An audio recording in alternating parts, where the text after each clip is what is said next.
नमस्कार, इसमें मैं मौजूद हूँ जनपद संत कबीर नगर के तहसील मेहतावल अंतर्गत बीएम सिटी मार्ग पर स्थित चमनगंज चौराहे पर। यहाँ पर एक विद्यालय है कृषक पब्लिक स्कूल। आज कृषक पब्लिक स्कूल में स्वतंत्रता दिवस के अवसर पर बहुत ही भव्य कार्यक्रम हुआ है। काफी लोग यहाँ पर हैं, अध्यापक हैं, कुछ बच्चे बच्चियां भी हैं। यहाँ के स्टाफ और बच्चों से हम बात करेंगे कि आज जिस तरह से हम आजादी का 78वां स्वतंत्रता दिवस बड़े ही धूमधाम के साथ मना रहे हैं, इसके बारे में क्या जानते हैं। सर, स्वागत है आपका। Thank you. आज हम लोग आजादी का 78वां स्वतंत्रता दिवस मना रहे हैं जी सर, क्या कहना चाहेंगे आप इसमें? हम यही कहना चाहेंगे कि आज़ादी मिली है हमको, आज़ादी मिली थी और इसको देखते हुए हमारे बच्चों को पढ़ाई के प्रति आगे बढ़ना चाहिए और देश का नाम और सम्मान बढ़ाना चाहिए। और हमारे स्कूल के बच्चे देश का नाम और सम्मान बढ़ाने के लिए तत्पर हैं और हम हमेशा जो है मेहनत करते हैं हमारे बच्चे। धन्यवाद। हम बात करेंगे इस कृषक पब्लिक स्कूल के सबसे सीनियर अध्यापक से। सर, स्वागत है आपका। सर, आप इस विद्यालय में सबसे सीनियर हैं, बच्चों से लेकर यहाँ के अध्यापक भी आपका बड़ा सम्मान करते हैं। आज स्वतंत्रता दिवस मना रहे हैं हम लोग। आज के दिन खासकर ये जो बच्चे हैं, इनको आप क्या सीख देंगे? इसे बच्चे एक होकर रहेंगे, एकता बढ़ेगी और यही देश के कर्णधार हैं और यही देश को आगे ले जा सकते हैं। अगर ध्यान से ये पढ़ेंगे और कलम को पकड़े रहेंगे तो आगे बढ़ सकते हैं। ये हमारी इच्छा के साथ। सर, बहुत ही कम बातों में बहुत बड़ी बात कहें कि शिक्षा ही विकास की जननी है। अगर ये कलम पकड़े रहेंगे तो निश्चित तौर पर आगे जाएंगे। हम बात करेंगे कृषक पब्लिक स्कूल के प्रबंधक श्री सुभाष चंद्र विश्वकर्मा जी से, जो काफी दिनों से इस क्षेत्र में लोगों में शिक्षा का अलग जगा रहे हैं, बच्चों को पढ़ाई के क्षेत्र में काफी कुछ प्रयास कर रहे हैं। सर, स्वागत है। बहुत बहुत धन्यवाद। सर, हम लोग आज स्वतंत्रता दिवस मना रहे हैं जी, और आप काफी दिनों के संघर्ष के बाद आज जो हमको यहाँ पे जो भीड़ दिखाई दिया है, उस तरह वास्तव में आप तारीफ के काबिल हैं। बहुत बहुत धन्यवाद। मैं अपने इस विद्यालय परिवार की तरफ से अखंड न्यूज चैनल को पहली बार धन्यवाद देना चाहता हूं कि आप अपना अमूल्य समय निकाल करके हमारे विद्यालय पे आए। और मैं आज इस राष्ट्रीय पर्व पर मैं बताना चाहता हूं, हमारा देश आज़ाद तो हुआ है, लेकिन सही मायने में ये देश आज़ाद हुआ अंग्रेजों से। अभी हमारा देश जो है आज़ाद पूर्ण रूप से नहीं हुआ है। जब तक हमारे देश में एक एक बच्चा पढ़ लिख करके जिम्मेदार नागरिक नहीं बनेगा, पढ़ लिख करके अपनी जरूरत को समझेगा नहीं, ये देश के लिए समाज में कुछ करेगा नहीं, तब तक हमारी देश की असली आज़ादी नहीं मानी जाएगी। मैं शिक्षा के माध्यम से सारे बच्चों को बताना चाहता हूं कि अगर वास्तव में देश में आज़ादी मनाना चाहते हैं तो देश में शिक्षित बनिए और शिक्षित बन करके हम देश की सेवा कर सकते हैं, देश को आज़ादी ला सकते हैं। क्योंकि घर परिवार को आगे बढ़ाने के लिए जब तक शिक्षा नहीं होगा तब तक हम कुछ कर नहीं सकते। क्योंकि कहा गया है, शिक्षा वह शेरनी का दूध है जो पिएगा उसको दहाड़ेगा।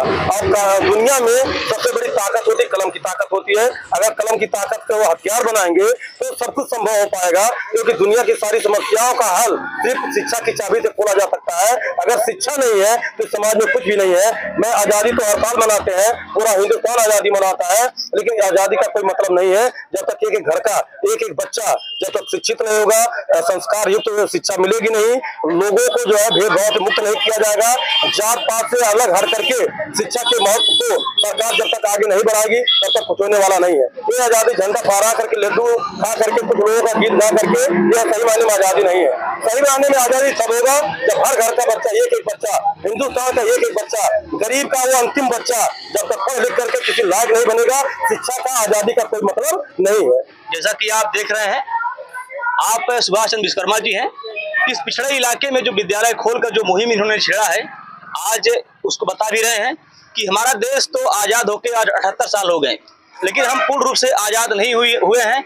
क्योंकि पिछड़े इलाके में खासकर गरीब वंचित बच्चे जब तक पढ़ लिख कर किसी मुकाम पर नहीं पहुंच जाएंगे, शिक्षा हासिल करके कहीं पहुंच नहीं जाएंगे, जब तक बेरोजगारी रहेगी, अशिक्षा रहेगी, तब तक हम पूर्ण रूप से आज़ाद नहीं होंगे। हम इस पर और बात करेंगे। सर, इसका जो मूल कारण है और इस कारण का निवारण क्या है?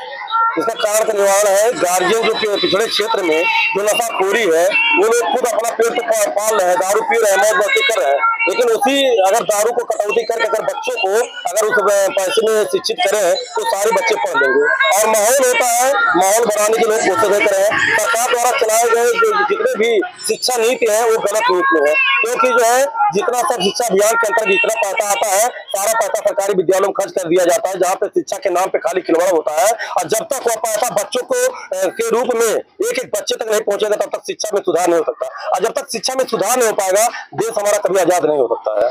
जैसा कि आप देख रहे हैं, आप एक काफी अच्छे विचारक भी हैं, वक्ता भी हैं। इस देश को आजाद कराने में जिसकी अमूल चूल भूमिका रही है भारत रत्न बाबा साहेब डॉक्टर अम्बेडकर की, उनके संबंध में हम बात करेंगे आदरणीय विश्वकर्मा जी से।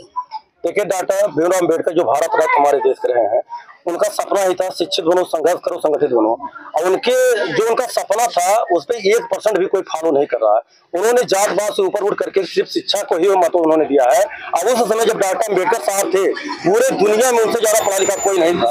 इसलिए जो भारत का निर्माण करता थे, भारत के संविधान के जो निर्माता थे, उन्हें कोई जिम्मेदारी क्यों दिया गया, कहा किसी और को जिम्मेदारी नहीं दिया गया। इसीलिए उनके पास शिक्षा की ताकत थी। अगर शिक्षा की ताकत नहीं हुई होती तो आज दलित समाज का जो अधिकार है मिला है, आज दलित समाज इस देश से मिट गए होते। ये खाली अम्बेडकर की देन है। जो दलित समाज से लेकर के जितने भी समाज है, सबको अधिकार दिलाने वाले अम्बेडकर साहब को मैं नमन करता हूँ, वंदन करता हूँ। कैसे महापुरुष सिर्फ शिक्षा के बल को भारत को आगे बढ़ाया है। मैं चाहता हूँ कि ऐसे ही महापुरुष, ऐसे ही कीचड़ में कमल हर गांव से जब निकलेगा, तभी हमारे देश का जो है देश को महान बनाया जा सकता है, देश को आगे बढ़ाया जाता है और पूर्ण आजादी तभी मिल सकती है।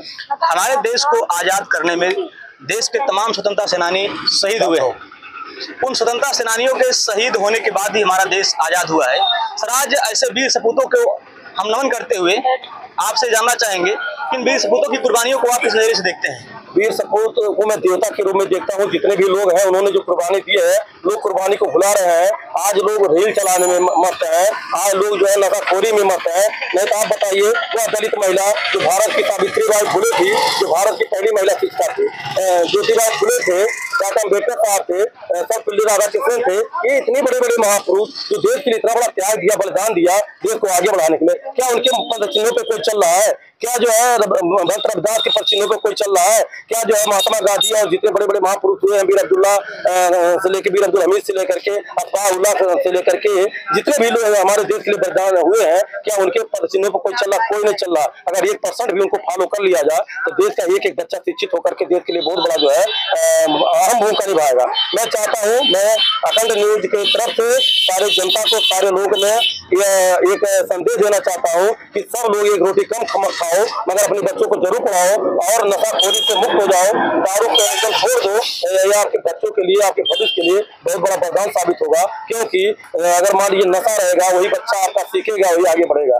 आप अगर अपने बच्चों को आगे बढ़ाना चाहते हैं तो जाहिर सी बात है, जागरूक होना पड़ेगा और 2 पैसा बचा करके उनको शिक्षित बनाइए। यह परिणाम आपको तत्काल नहीं नजर आएगा, लेकिन 10-5 साल के बाद वही बच्चा जब अधिकारी कर्मचारी बन के आपके आएगा, वही बच्चा जो है देश दुनिया का नाम रोशन करेगा। आपका भी सर गर्व से ऊंचा होगा कि मेरा बच्चा समाज में किसी लायक बना है। अधिकारी कर्मचारी बन करके वो बच्चा जो है देश की सेवा कर सकता है। देश सेवा करने के लिए कोई जरूर नहीं है कि बॉर्डर पे बंदूक लेकर खड़ा है।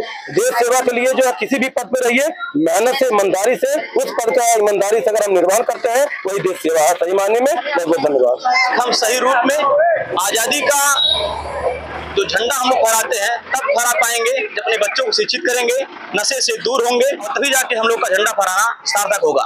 मिलते हैं अगली वीडियो में एक नई खबर के साथ। तब तक के लिए जय हिंद।